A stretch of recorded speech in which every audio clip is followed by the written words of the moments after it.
I came from my place of work. That was Thika District Hospital. And since we were having the wedding of one of our brothers, that is Washington.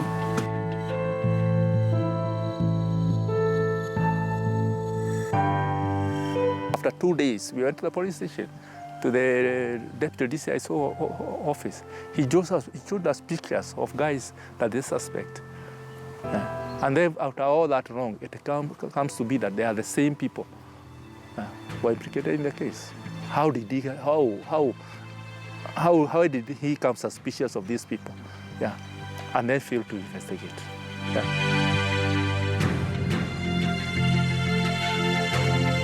That was around 2:30 a.m.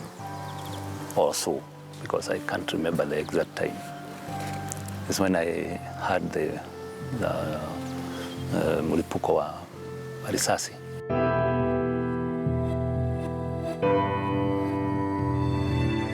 My nephew, Martin, came to my place around 4:30.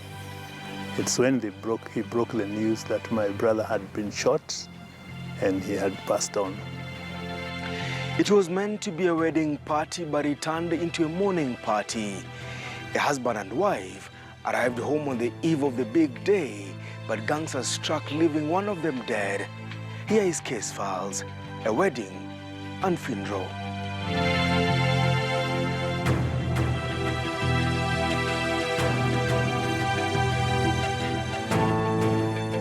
This sounds like a scene from a popular television crime series.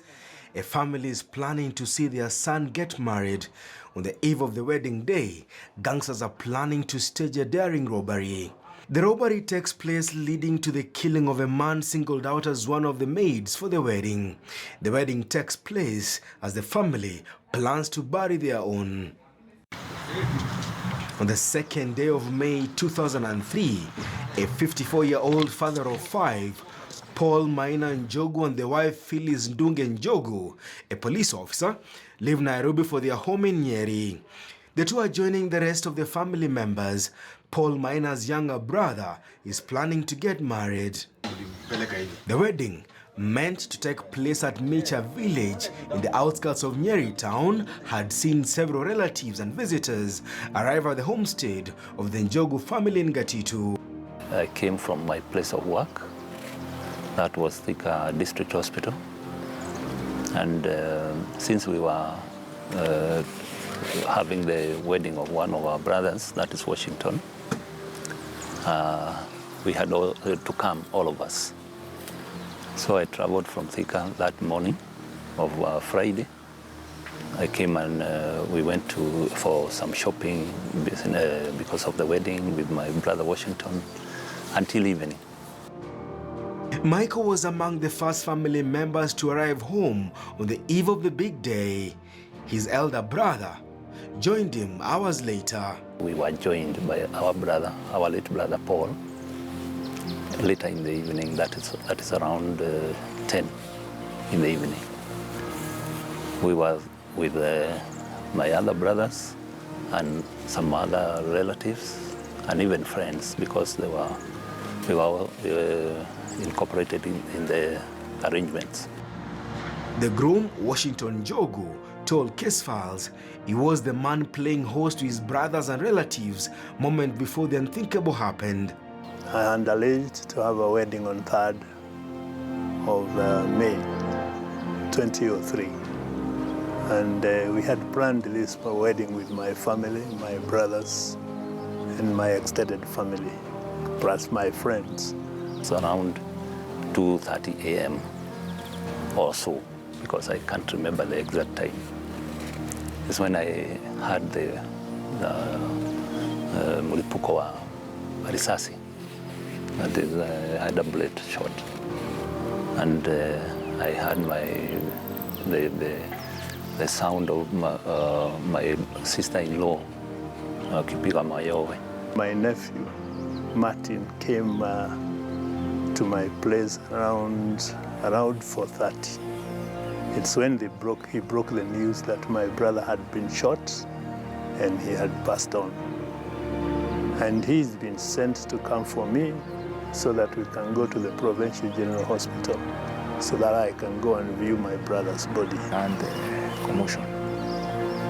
I heard people crying and creating up here.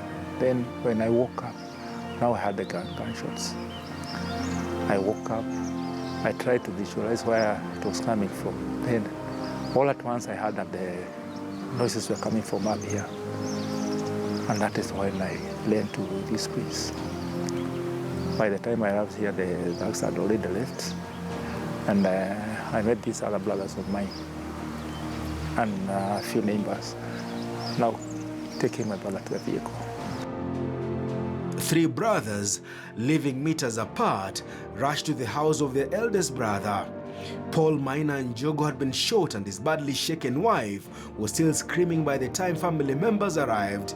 I came out of my house and I tried to come towards my brother's place here, which is about 50 meters from my place.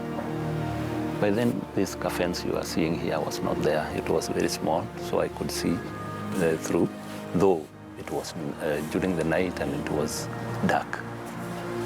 So I could see some torches go around my brother's house. The torches Michael is talking about were flashlights that about 6 gangsters were flashing around. This as they tried to get away from the scene of the robbery. He could not do anything. He was not even groaning or doing anything. He was still, but he was breathing. We could see that he was breathing, but he could not talk to us. Now, after we went to the hospital and he was confirmed dead, I rushed back here because now the wife was here. We had to come and comfort her so that she could not. You see, now she was already distressed. By the time I came back here, the police had already arrived. And we met the wife in that room. That is, the windows were already shattered by the bullets. And then she showed me the lamp that she used. By that time, there was no electricity. She showed me there's a lamp that she was holding when they fired the first bullet. And the lamp was on. She took the lamp, now trying to see how she can hide. That lamp was put off by a bullet. It was just by luck because she was holding it with her hand. Paul Mwangi Njogu had been shot. The gangsters had shot him 3 times before leaving. The gang made away with 15,000 shillings, 10,000 shillings from Paul, 5,000 shillings from the wife. So we took him to his car. I rushed to my brother's place where I had left a car that I had and came round. We teamed up with our nephew who drove the vehicle, and we went to Nyeri, PGH, Provincial General Hospital by then. And that is where we took him. But on arrival, we asked the medics there to assist us and tell us exactly whether our brother was alive or not. And after examining him, they confirmed that he was not alive.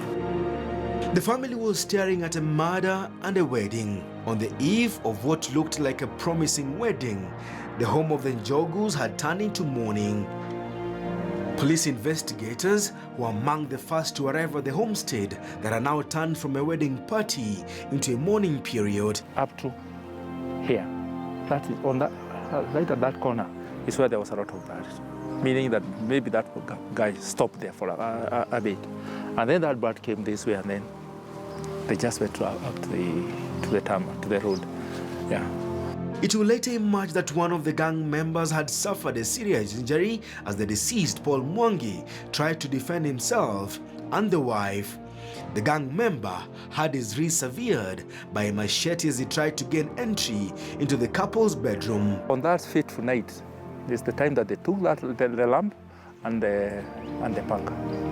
And the following morning, now third morning, they collected some cartridges around his area and they went with them. There also another bullet that we corrected around 2 days later, and we took it to the DCI. And then later, there was a bulletin that was removed from my brother's body during the postmortem. It was taken by a police officer who witnessed the postmortem.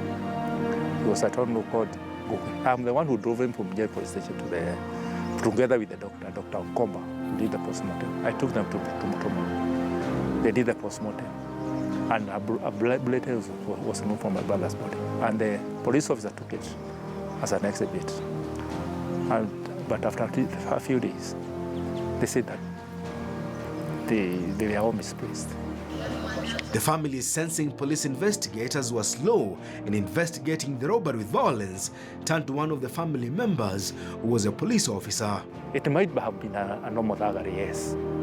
But then, why did the police follow up? Yeah. Anthony Murage says he underwent a medical procedure that saw him lose his hand, but police investigators failed to interrogate his story. Was this man a subject of a spider sting, or was he lying under oath?